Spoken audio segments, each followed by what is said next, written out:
enough data across the world, and the compute power has increased. Again, not a breakthrough in terms of the compute power, but essentially raw increase in the fundamental computing power that's available and the data that's available. So now we are able to crunch all of this data, put all of these together, and now those same algorithms with neural networks was what, perhaps 90s or something like that, when neural network algorithms were coming in. I know, for example, Professor Kumar Ishwaran is here, he's been working on this. Chaitanya has been working on some of these things, and there are other challenges as well.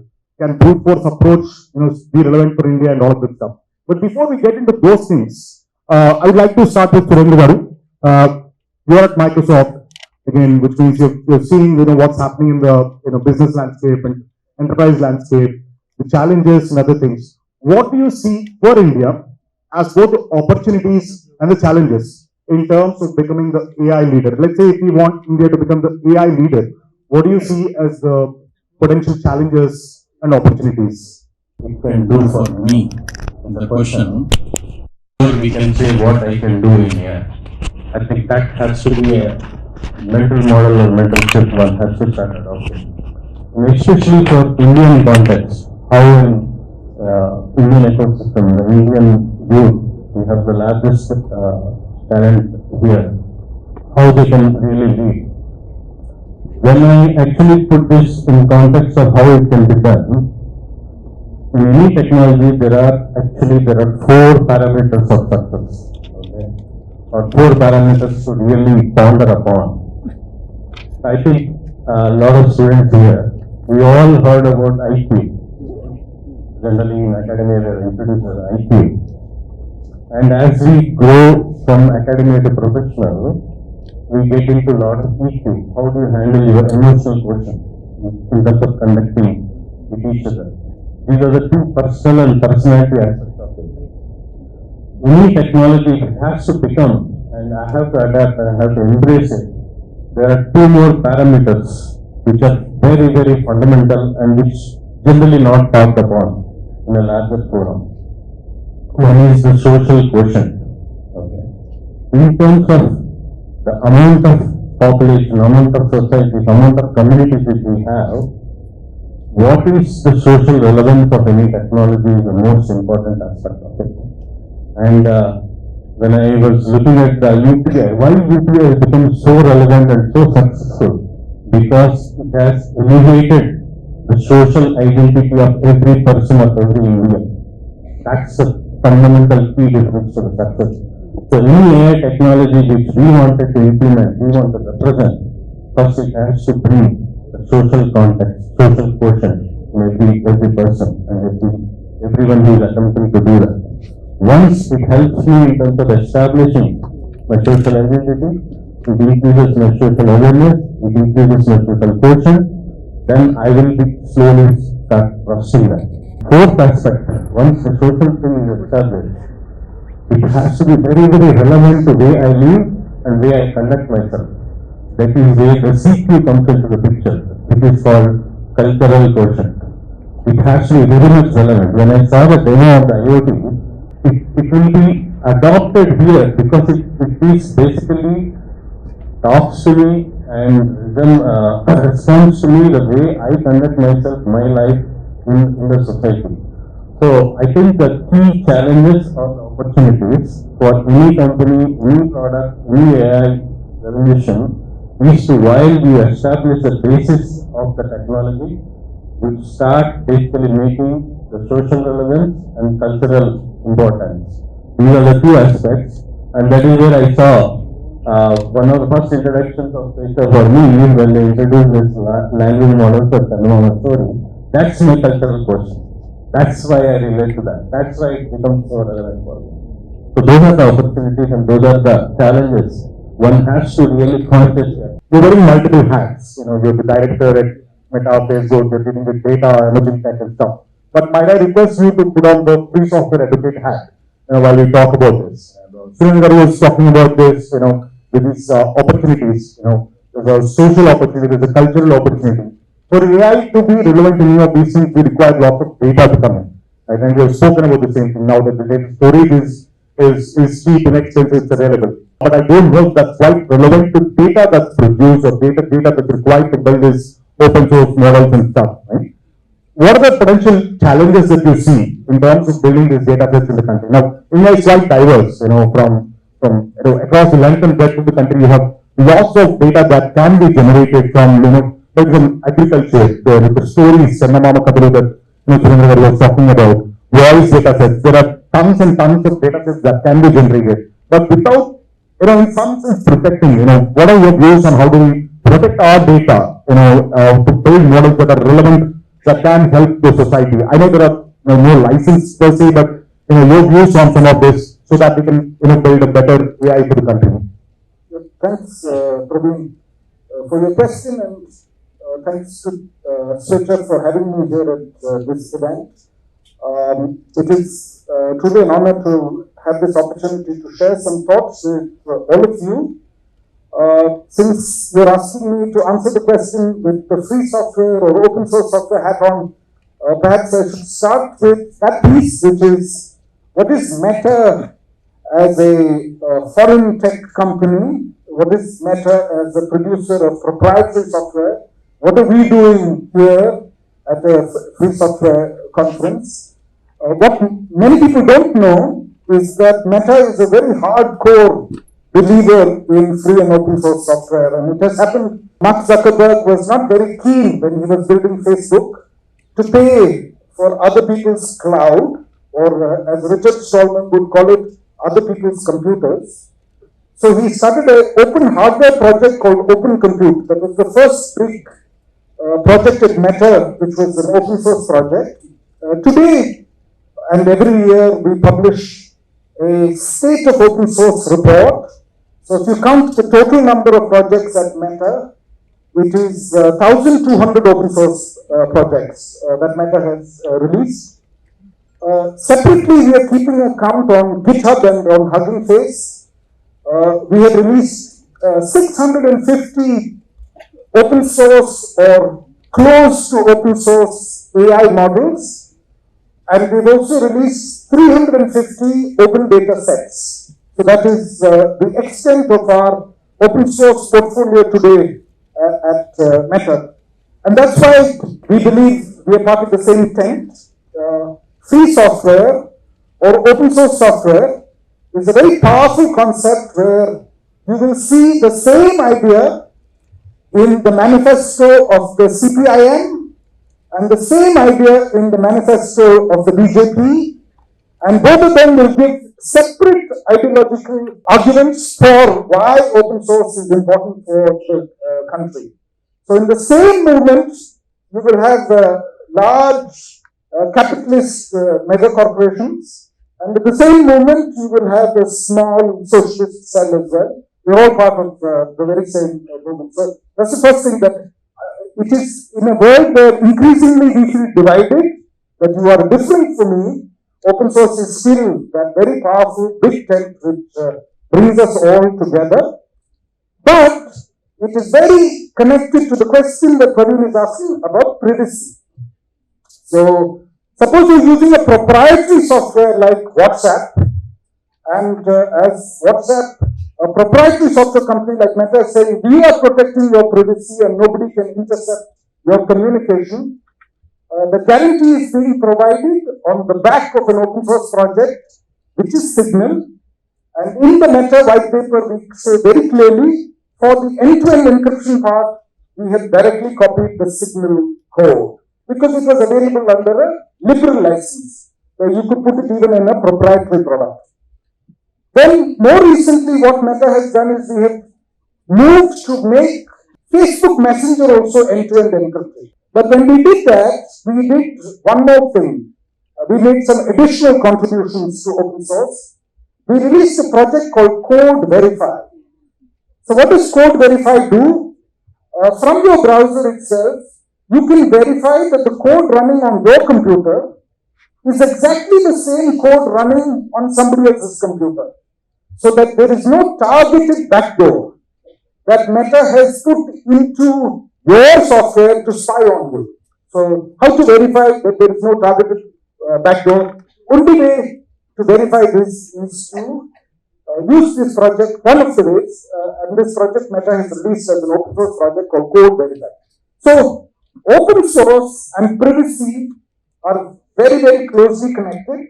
If you don't have open source, then usually you cannot be 100% sure that you have privacy. So that is a very important piece.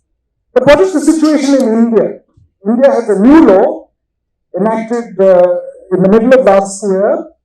It's called the DPDP, Digital Personal Data Protection Act. They have tried to do what Professor Raina said, what engineers do. They try to secure a trade-off.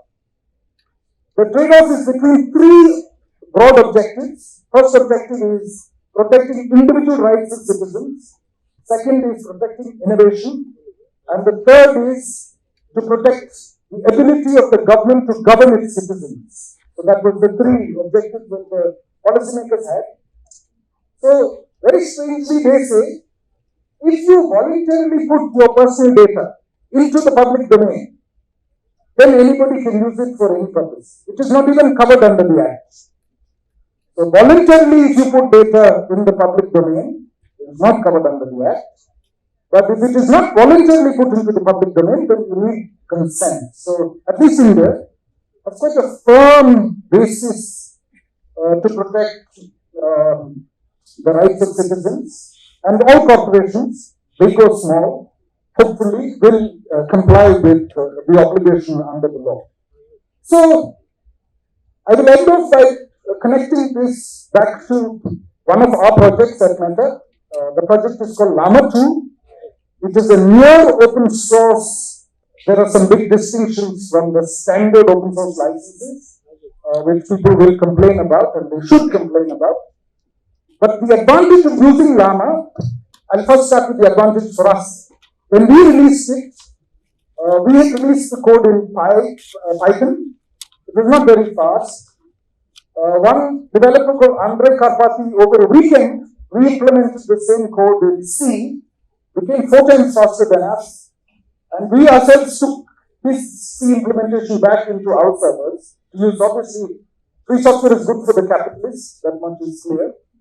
But the more important thing is, once you made it so small and you could run it on small devices like a Raspberry Pi or a Pixel or even your laptop, then you can disconnect from the internet and you can ask Llama any question. And now there is a whole series of small models like this, which are offline models that completely protect your privacy. Nobody will ever know what question you had asked the model, because sometimes regulators in their enthusiasm will go too far. For example, the FTC in the US at one point thought that every single prompt used against OpenAI could be an attack.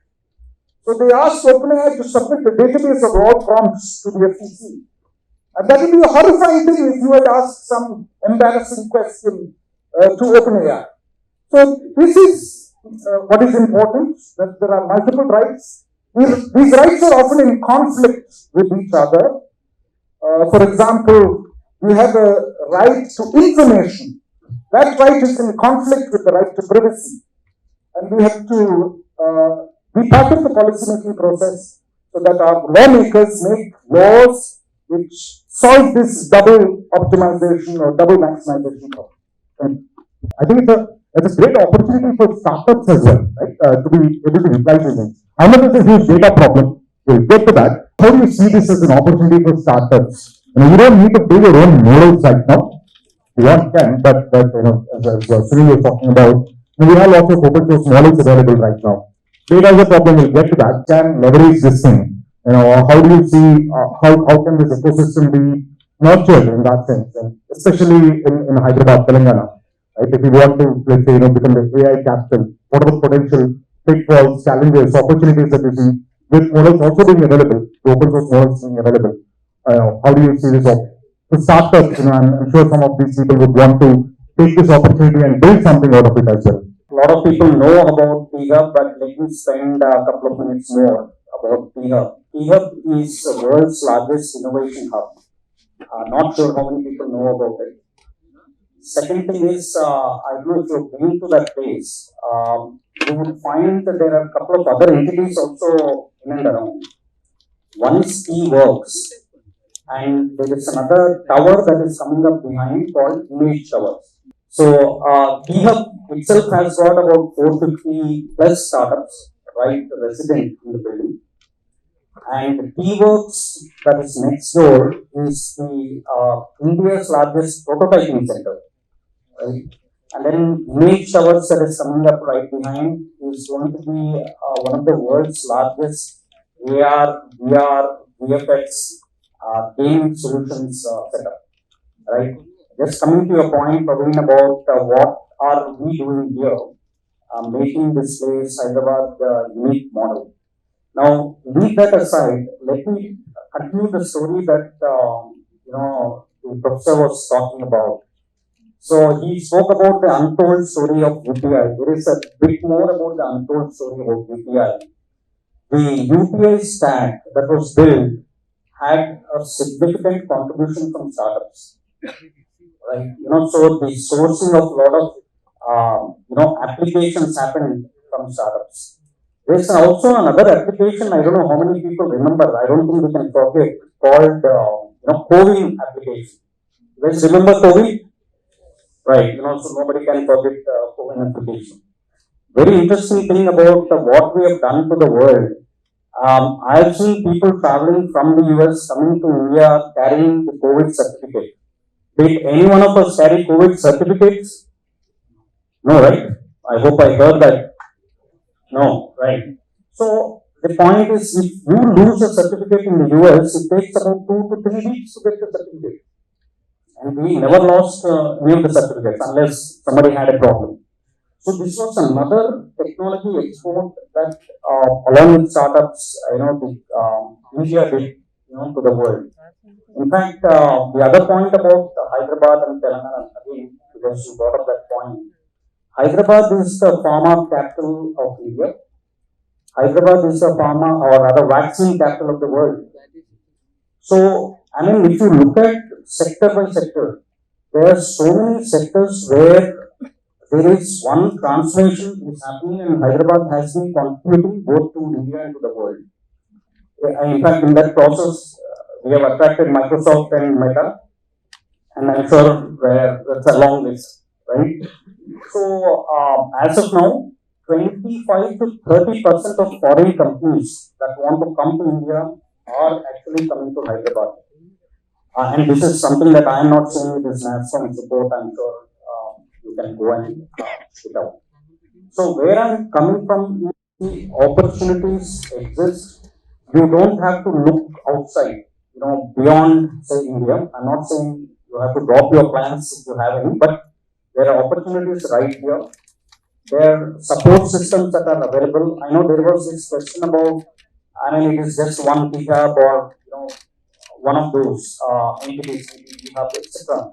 Both the governments as well as the institutions like ours are trying to see how we can replicate this model across different segments or sectors. For example, in colleges, many of you are probably still studying in colleges.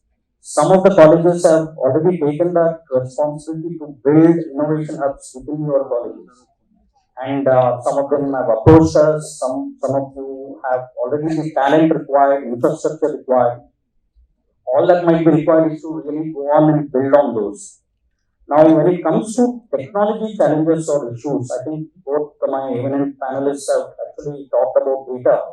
In fact, I was in Delhi last week attending a seminar or a symposium on healthcare.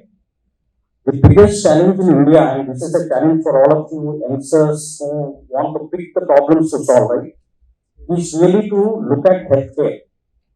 So, again, there's lack of data. We were just chatting a little while earlier.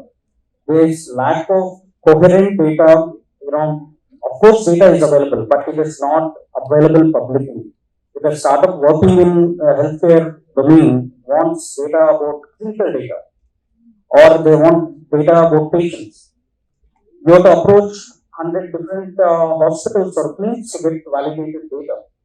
So that's a challenge. So one is, how do you build applications that addresses that? Just to let you know, the government of India and of course local government is actually building something called UHI.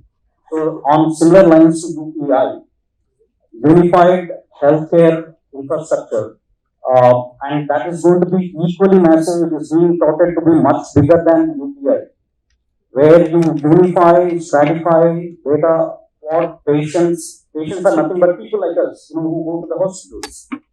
So that is going to be an opportunity. I would request all the youngsters to watch out for, because if somebody is in Nagar Karnool or say Hyderabad, where do they rush if they have a critical issue?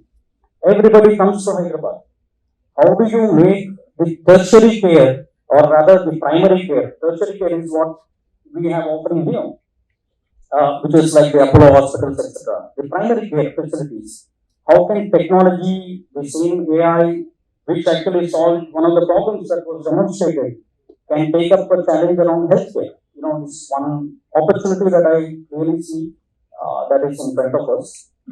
So the other point is that when we come to the entities like we have, we have people from 16 years to 62 years as the founders range. So age no bar. Really, it is about the idea. It is about the problem that you want to solve and the technology that you want to pick and adopt. These are the ones that exist in front of us. You just need to walk in and build on it, and we provide a lot of support from ideation stage till you are able to raise funds. So one of the motto we carry is we want to create job creators rather than job seekers. I'm sure all of us, each one of us innately want that to be the case. So there is tremendous opportunity. Of course, there are challenges, but very confident if we have delivered UPI and COVID, I'm sure UHI and many more would follow. So, I can only wish good luck. You've been in this, entrepreneurial ecosystem space for quite some time now. And, you've seen a lot of people come in, try to put up their startups, and you've been with incubators. You're an angel investor yourself, right? What is the message that you would perhaps give? Because you've seen a lot of people come and try, and some succeed, some perhaps fail, right? What is it that you see? What is the message that you would want to give if somebody wants to get into this AI space? It's quite nascent now. Let's say the level. It's still a level playing field for now. What is the message that you would give to them from your experience working with different startups? What is AI use cases for different societal use cases, right? And I kept noticing the first 10 were always US case cases, UK case cases, or in a few cases, somewhere in Australia.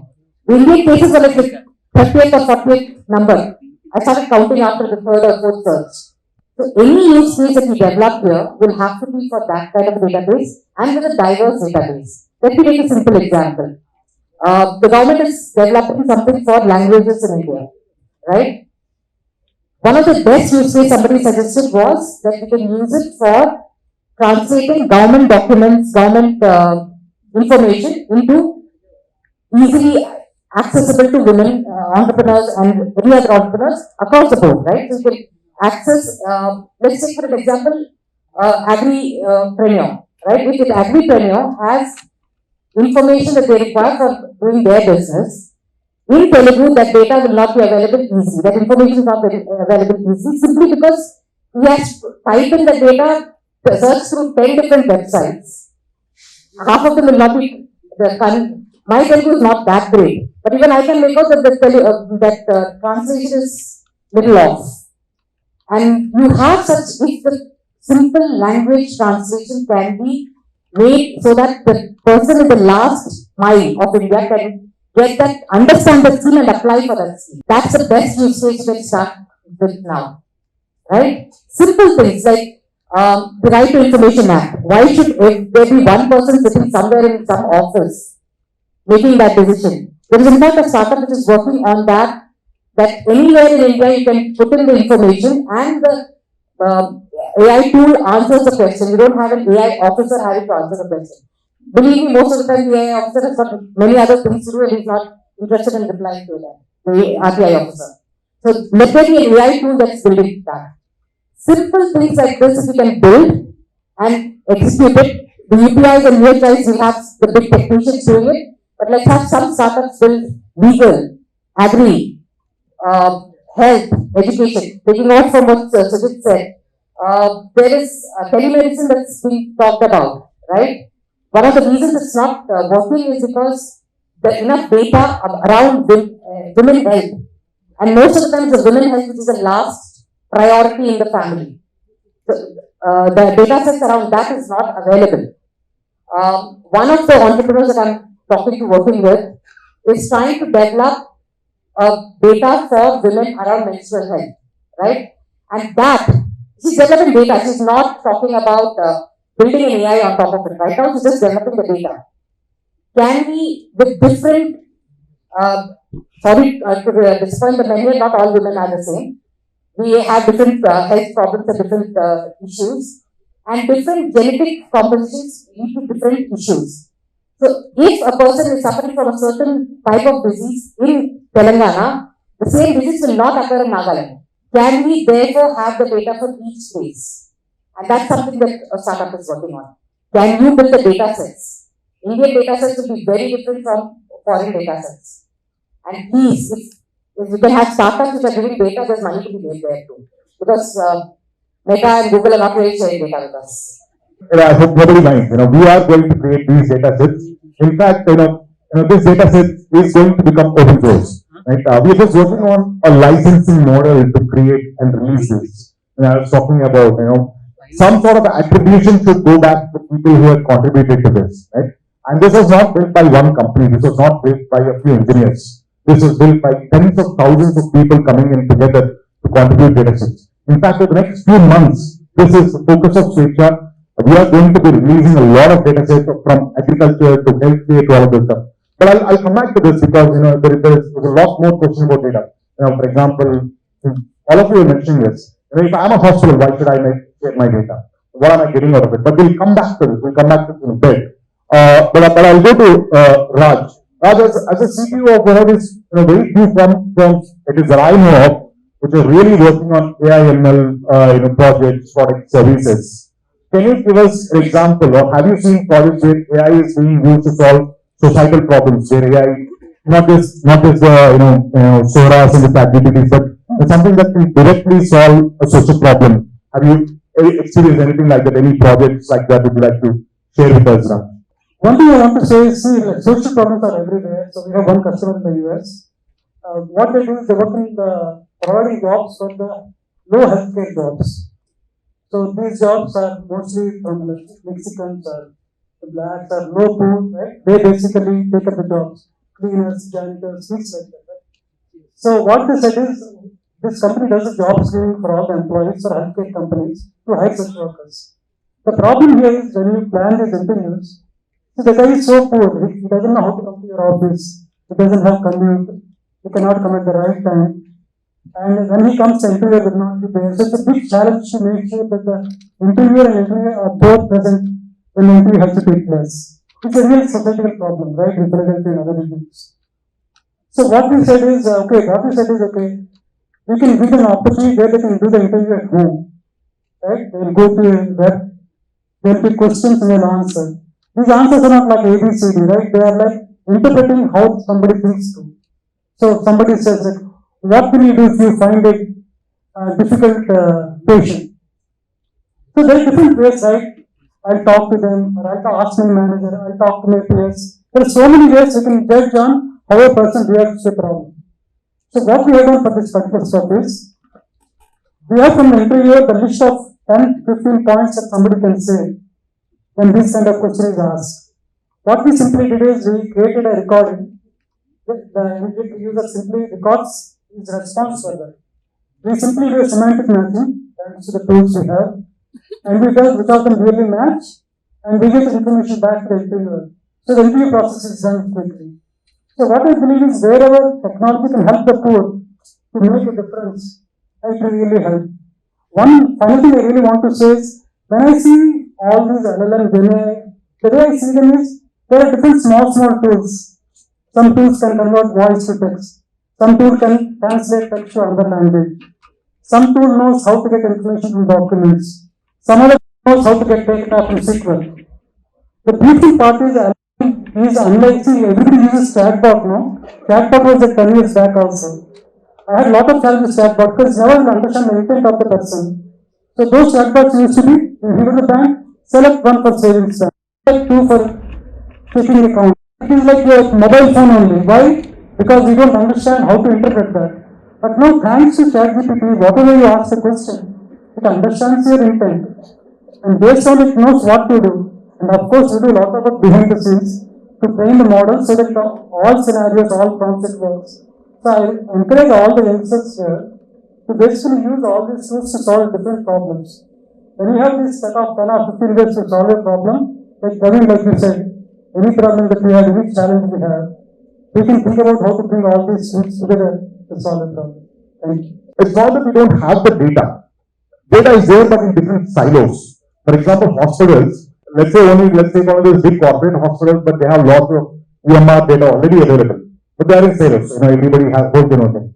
And in fact, Raj was also mentioning a little while earlier. People have their own 5G deployments right now. There's a lot of data that's being carried, but inside a silo. In edge cloud deployment, where the data is in a silo, right?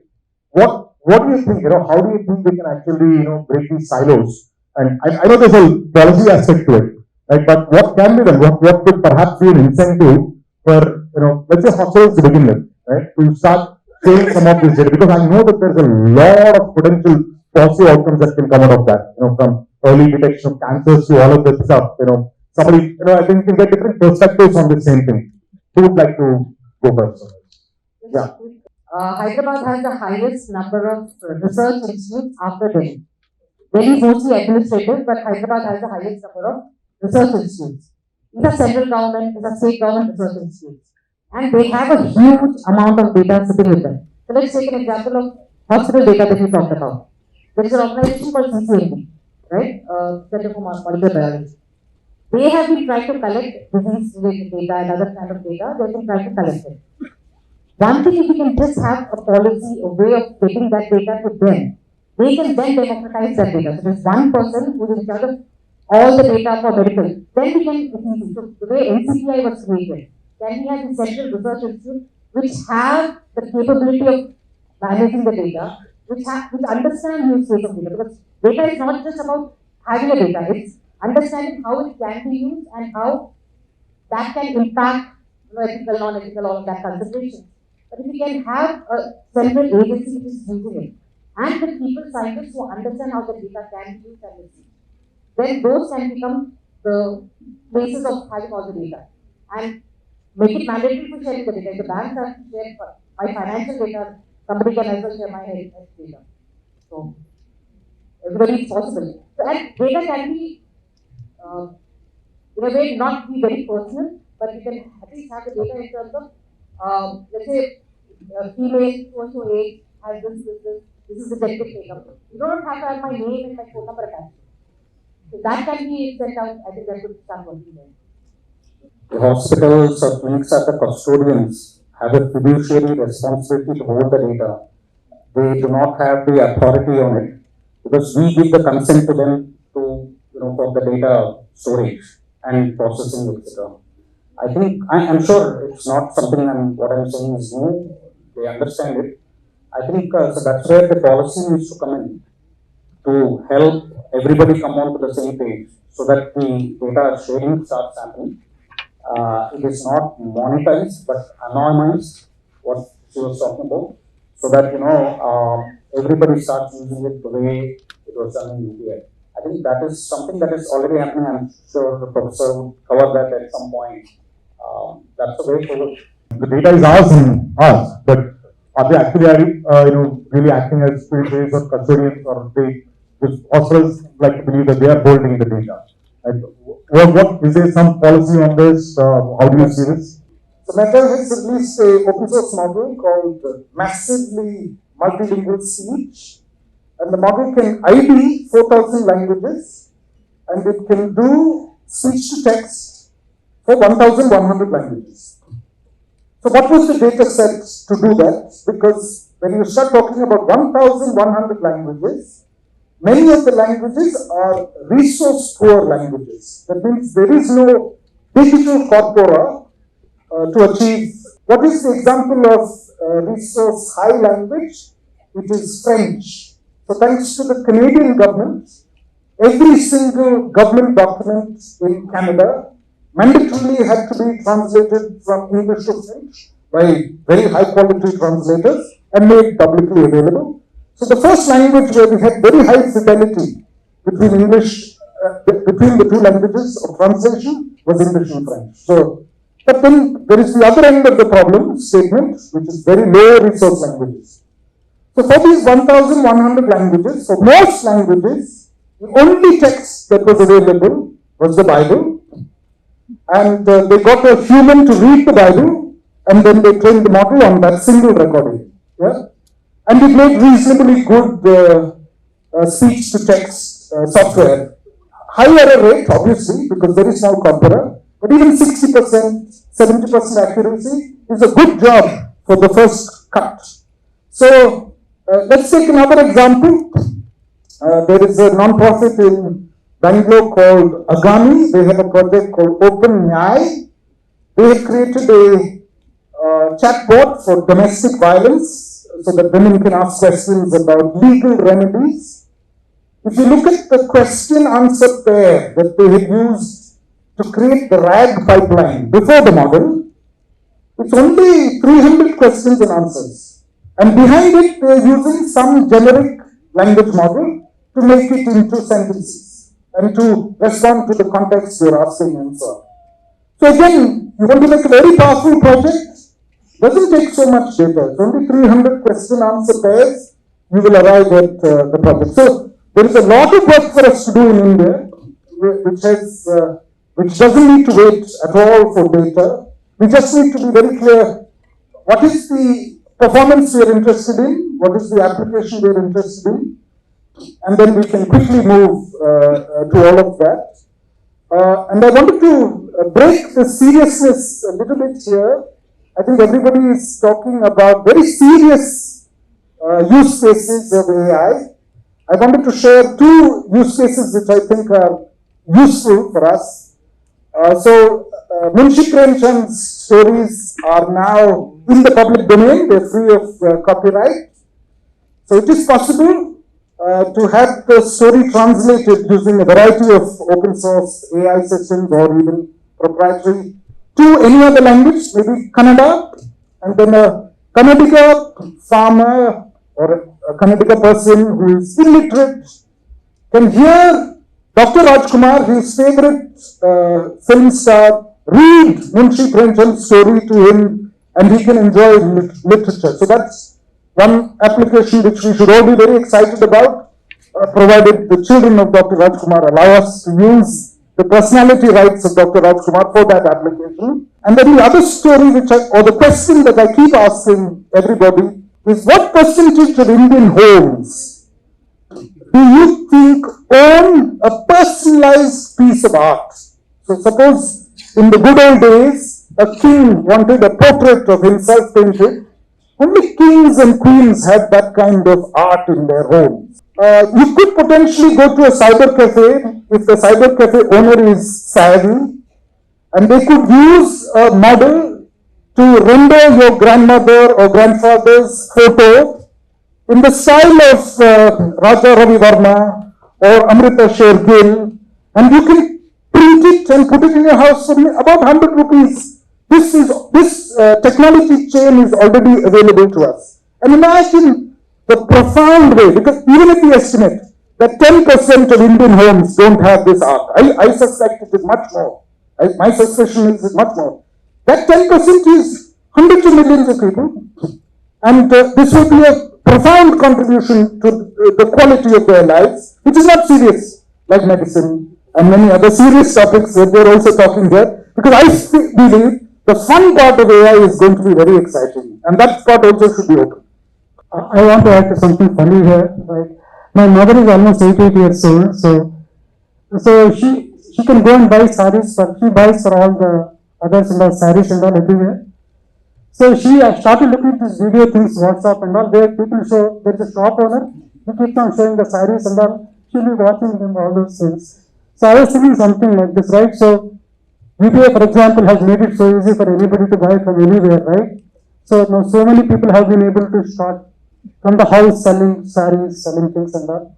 Obviously, AI can, what you said can be applicable. My mom can probably see the saree and see how the saree looks on her, how it looks on the person she's trying to buy, right? Why people hesitate to share, and why whatever available data we can train the model and be successful. I think that the underlying question or underlying thing is the quality of the data. That is the most important, right? Because of it, just with 300 question and answers, a relatively good model can be built. Now, the fundamental thing is quality of data, but in order to get the quality of the data from any person, any organization, or even from like somebody asks my data, I want clarity of usage. That's the main premise. If I know why the data which I am sharing is going to be used, how it will be used, clarity of usage, where it will be deployed. One of the important aspects is the policy always kind of trails behind the innovation. Okay. And today, if we go to any application, the main once you sign up, the main disclaimer says that are you ready to share your data? It might be used somewhere in some context. Another thing, there is no clarity in terms of how that will be used. That is the reason which I will be very much hesitant to share any of the data. So the first aspect in terms of policy making is to bring the clarity of usage.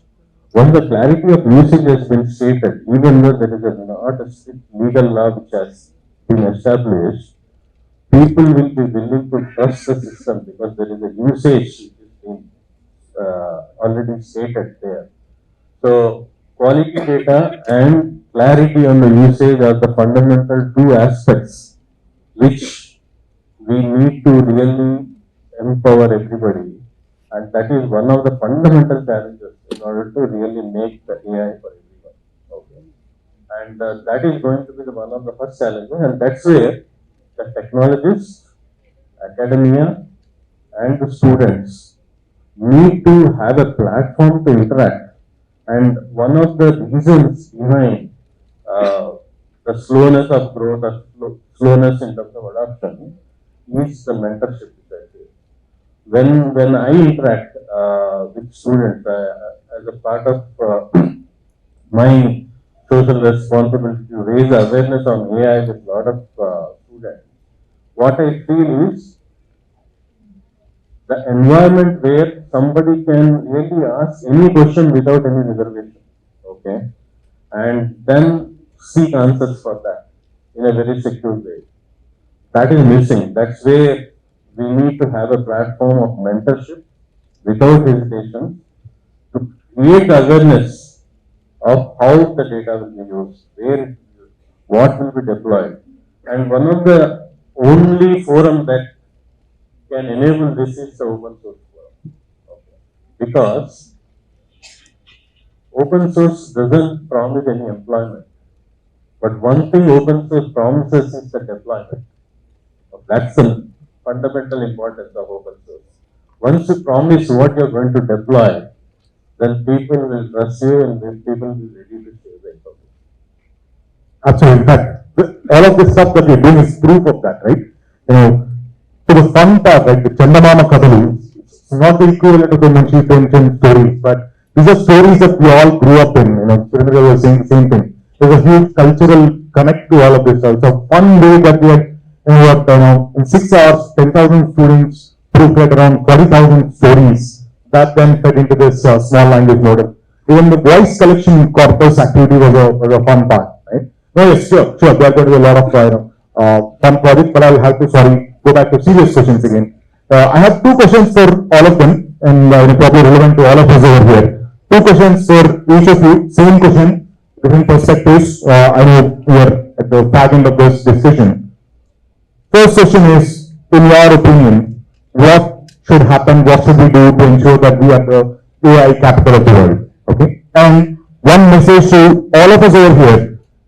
Everybody over here for the AI days, so I'm guessing everybody is here because they want to learn and become successful in AI. Right? So what's one message that you want all of us to take away and one key thing that you think should happen, or one thing for us to become the AI capital, whichever way you want to go. Okay, we'll start with Surendra garu. AI days gives me a kind of impression we are just few days away from the elections as well. Okay. So, this request, if we wanted to become AI capital of the world, AI capital leaders in the world, information is out there available. So go and use the best intuitive way of using AI. Understand your constituency, understand your leaders, understand your representatives, blog about them, share your tweets on them, and then make that as the most relevant topic, because the AI adoption is all about the relevance and the context. If we approach any problem with the relevance and the context, I think it will be the first starting step to be called as leader in that space. So my request or my message is, just few days away, we're going to elect new leaders to use the AI to the best ability and share your story, how you use AI to really understand the problems of your constituency and the representation of the leaders, what they are promising, are they relevant or they context based. I think that would help you hit it off well. It doesn't matter whether you are an entrepreneur, founder, or a student, or somebody who's looking for a great job opportunity. I think what you need to do is where you want to go and what you really want to achieve is what you need to keep in mind, especially for entrepreneurs or would be. Try and identify the problem and solve it. For AI capital, in fact, I'm sure we are all aware that we are now $4 trillion economy. World is coming to India for market access.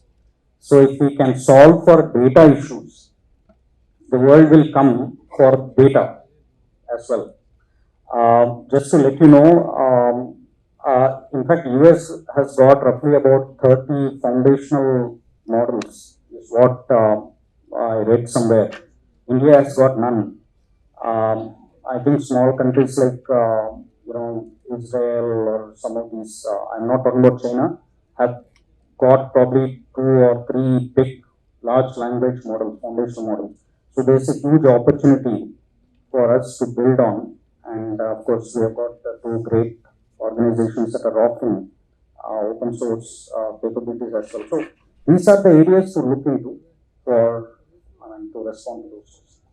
See, the IT guys never understand business, no? Same way, AI guys never understand customers or society. So first thing I would say is, okay, we are in colleges, schools, we learn algorithms, we learn data structures, right? We get a job, at least we know how to use the tools, how to solve.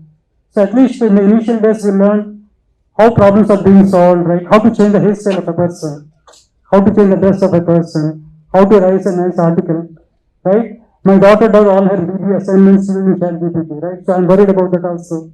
So my thought process is, we need to go into business or go into society to understand what the challenges are. I think it is rightly said in the morning call by professor.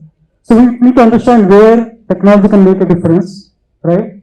There are many technologies that have to come through. I see GenAI is just one of them. I was just talking to Praveen earlier. Even big enterprises, like when we want to work with ports or airlines, they also have these big challenges. They don't have the reliable network bandwidth to use technology in ports like sensors and cameras and all. They can't.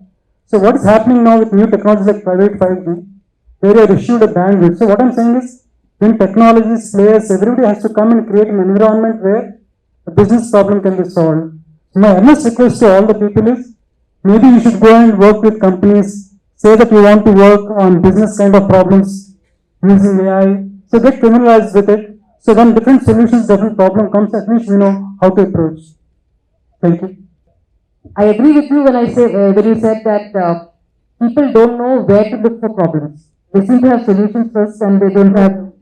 Then they, half the time they come to us saying, "I have a fantastic product, no market, no funding." So my simple submission is, the solution is fantastic only if there is a market.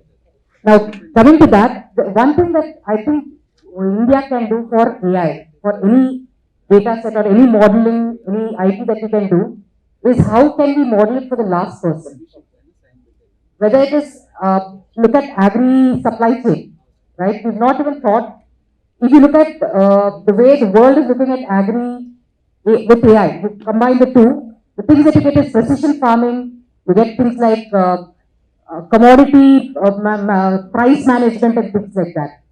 In India, right now, the farmer is not, with 1 acre of land, is not really worried about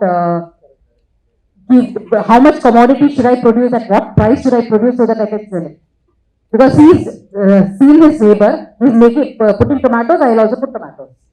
Because last year he sold well, I'll also sell it this year well. But can you then have models which can, the tomato that guy is producing, where is it going? 40% of Indian food is wasted. The production that we do is wasted. Can we build models for post-harvest? Everybody is building models for pre-harvest. Can we build models for post-harvest? Where should the cold chain be? We can have mobile cold chain storages, but where should they be when the harvest happens? Right? That's one use case. Taking another use case, let's look at traffic data. India, one of the biggest problems in most cities in India is traffic. And please, somebody find a solution where there are no U-turns. My everyday morning commute is, how do I find a road to go where there is no new U-turn today?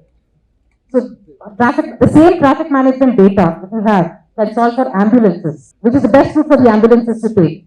The same data can be used for preventing accidents, predicting accidents and preventing that. So the same data can be used for lots of small things which can then be impacted in smaller towns, smaller villages and things like that. Think of solutions that can be like UPI, which is mass, which is scalable, which is everywhere to the last person it can go to. You build models in India for that. You have best case scenarios here. Then it can be deployed anywhere in the world. So that's my submission for this. I think it is solved. Only Bangalore traffic is an NP hard problem. I don't think anybody can ever, solve that. Anybody from Bangalore? No. Okay, there are some people. Oh, I'm sure it's an NP hard. I think for me it's an NP hard problem. Shall I? Okay, so I'll come at this. I think the other panelists have covered the question rather comprehensively, so I'll take a slightly different approach. I think some of us here are part of what we call the free software or open source software movement. It's a community of people that use or build free and open source software. But that is just one of the many openness movements. There are many other openness movements.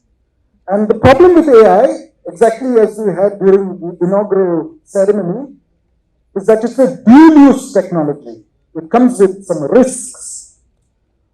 Just like electricity. Electricity, even today, comes with very significant risks, but also very, very useful technology for us as the human species. So, whenever anybody is selling you some technology, they will make some claims about the risk. It is risky this way, or it is risky that way. But how can you believe those claims? The only way you can believe the claim is if it follows what is called an open science paradigm.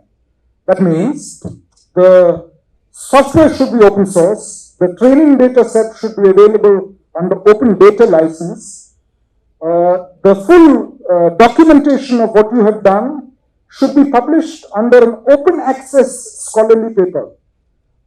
And that is why I would slightly resist this point that India has no foundational models. Because many of these foundational models, they are, even if they are proprietary models, they are released alongside with a paper, which will explain the model. You should just go and look at the names of the authors in those papers. You will see many, many Indians. So India as a country may not have built models, but Indians have definitely built some of these key foundational models, including Llama 2. We have Indian authors building them. So what should you do to be part of this open science movement? Because that is the critical moment if we want to solve the data problem.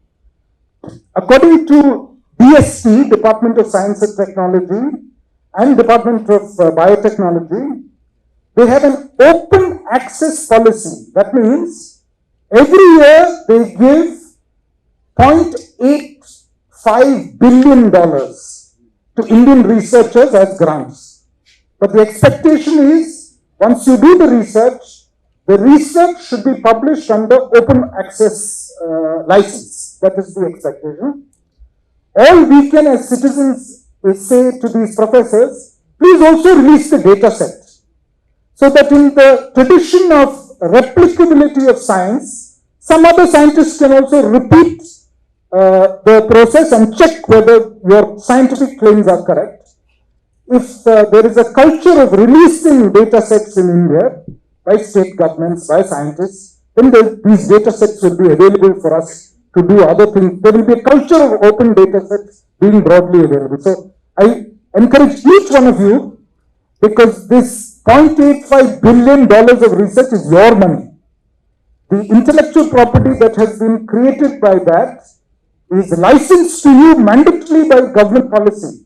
You own that, you're a custodian of that IP, push that IP in a further open direction, which is going to help all of us secure this leading position on AI technology. Since you brought it up, I think it's a pet peeve of ours, but let's take this as a challenge.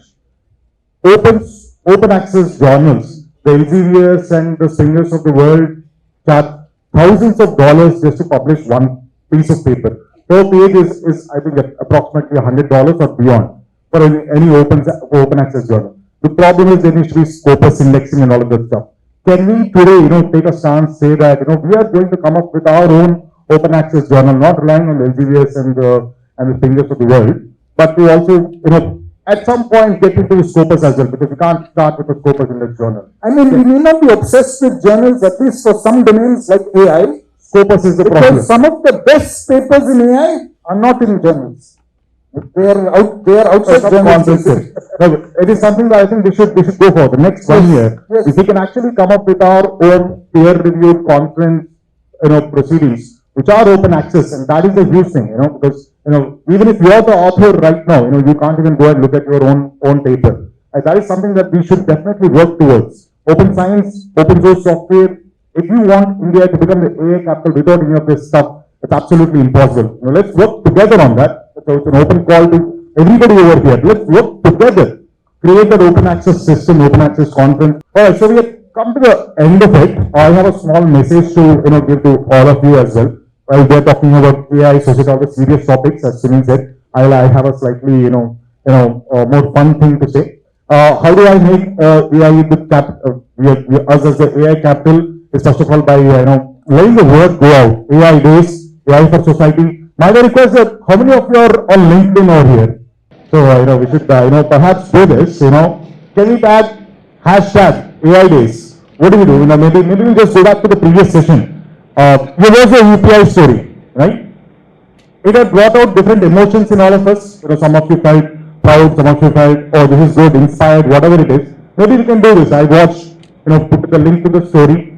At AI days, hashtag AI days. All of us, I see more than 1,000, 1,500 people in the auditorium. All of us together, can make a big bang, right? Put out, post on LinkedIn. Say, what's the story? Hashtag AI days 2024. Put out the emotion, whatever you have felt, okay? And then nominate 3 of your friends, each of us. I know this goes back to that, ice bucket challenge, but maybe, sorry, we're not doing this on Facebook any longer. But we'll perhaps do this on LinkedIn. Okay, just because Surendra is sitting closer to me, right? We'll do this on LinkedIn maybe. Okay, why don't we do that? Hashtag AI days. There's a good photo booth outside. We can take a photo over there, post it on your LinkedIn. Bhavneet was saying in the morning, you don't feel shame to ask for appreciation, promotion. I think we should appreciate all of us. This is a huge thing. I see a lot of energetic faces over here. Why don't we do that? Take a photo over there or something. Put it on LinkedIn. Say that you watch this at hashtag AI days. Sahiti will kill me if I don't give the correct hashtag, which is I'm not saying it out. Sahiti, AI days.